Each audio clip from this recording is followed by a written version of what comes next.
Baik, terima kasih kepada ketua sidang.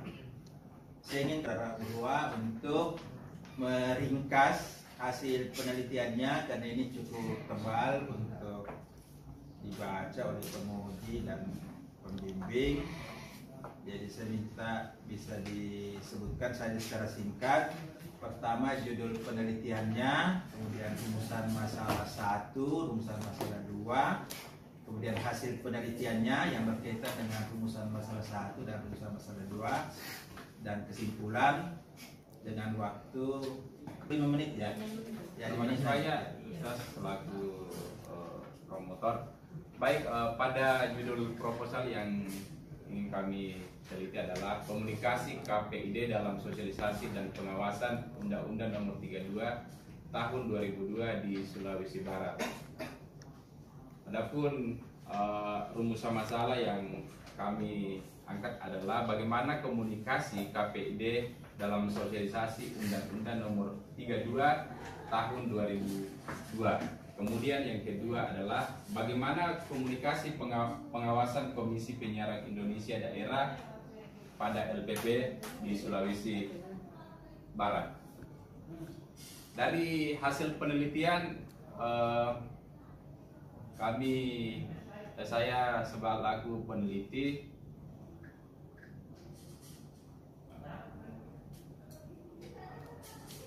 ini mendapatkan sebuah hasil di lapangan bahwa proses komunikasi KPID Sulawesi Barat dalam sosialisasi Undang-Undang Nomor 32 Tahun 2002 tentang lembaga pertelevisian berlangganan di Sulawesi Barat, yaitu peneliti menemukan bahwa dalam komunikasi pengawasan KPID yang dilakukan beberapa hal, yaitu pertama adalah internal control, kedua formal control, informal control. Hasil penelitian ini menunjukkan bahwa dalam komunikasi baik melalui rapat, penyuluhan, diskusi, dan RDP memerlukan negosiasi dalam mewujudkan kesepakatan dan kesepahaman. Jadi setelah melalui 4 tahapan ini akan melahirkan sebuah kesepakatan dan kesepahaman. Olehnya itu sikap memaksakan kehendak apalagi kekerasan harus dihindari. Jadi tidak ada persoalan kekerasan. Demikian diperlukan komunikasi efektif dalam interaksinya antara pihak yang diperlukan. Melalui komunikasi tersebut akan tercipta hubungan manusiawi di antara mereka dan hendaknya kepada KPID Sulawesi Barat dalam menjalankan peran, fungsi serta wewenangnya harus lebih tegas, terutama dalam penegakan peraturan. Jadi peraturan yang dimaksud di sini adalah Undang-Undang 32 Tahun 2002, tidak ada undang-undang yang lain. Wewenangnya harus lebih. Hal ini demikian berjalan sistem penyiaran seperti yang diharapkan masyarakat dalam Undang-Undang Penyiaran Nomor 32 Tahun 2002. Pengaturan sistem penyiaran nasional sangat penting karena menyangkut masa depan bangsa. Jadi rumusan masalah pertama dan kedua digabung di sini karena menyangkut pada proses komunikasi Undang-Undang 32, sosialisasinya dan bagaimana komunikasi sistem pengawasannya.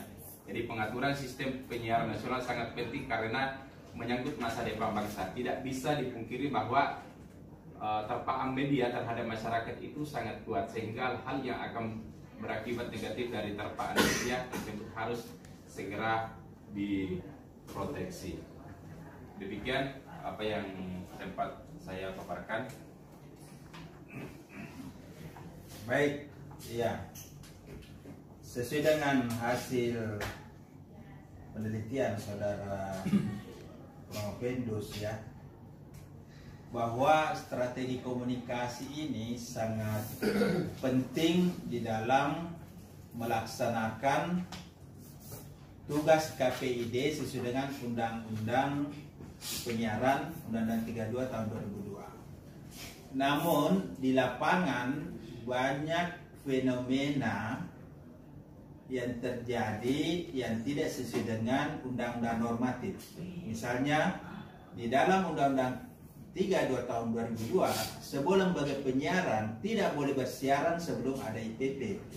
Tapi di lapangan kenyataannya banyak, dan ini usaha-usaha masyarakat juga harus dipikirkan karena penyiaran sebagai lembaga ekonomi, dia juga lembaga kebudayaan, dia juga lembaga pendidikan.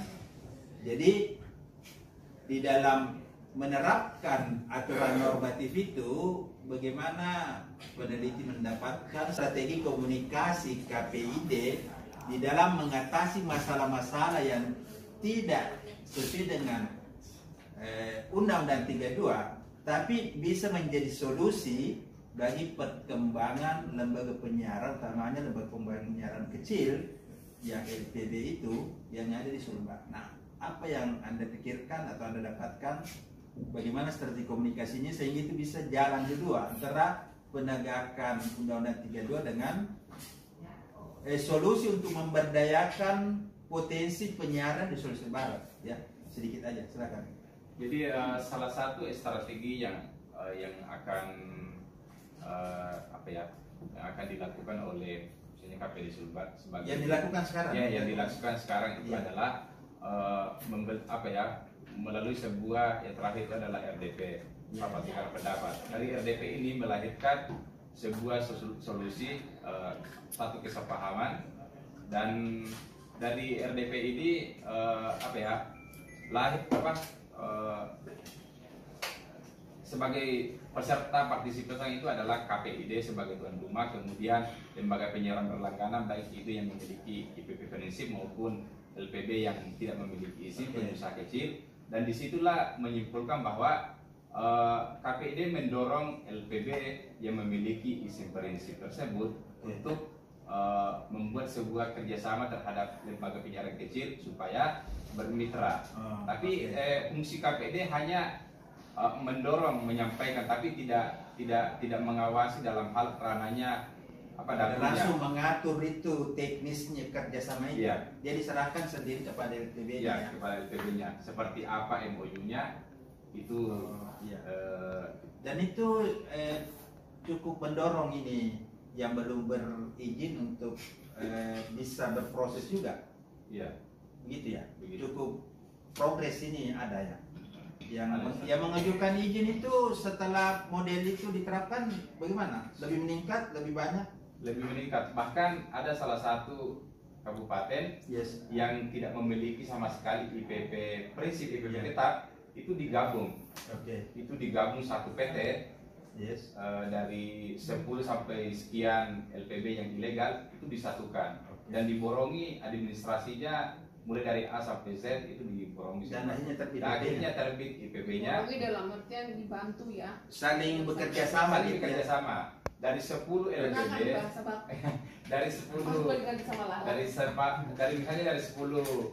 10 LPB yang ilegal dia membangun sebuah PT untuk legal semua. Untuk dia bergabung situ mendapatkan sertifikat untuk 10 ini tadi, sehingga otomatis 10 yang bergabung ini sudah berada dalam satu IPP.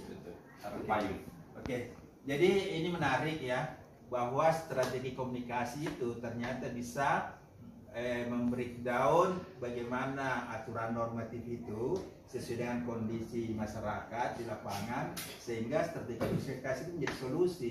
Saya kira ini bagus ya untuk KPID Sulbar dan juga bisa diterapkan oleh KPID lain di seluruh Indonesia ya. Saya kira demikian Bu, terima kasih ya.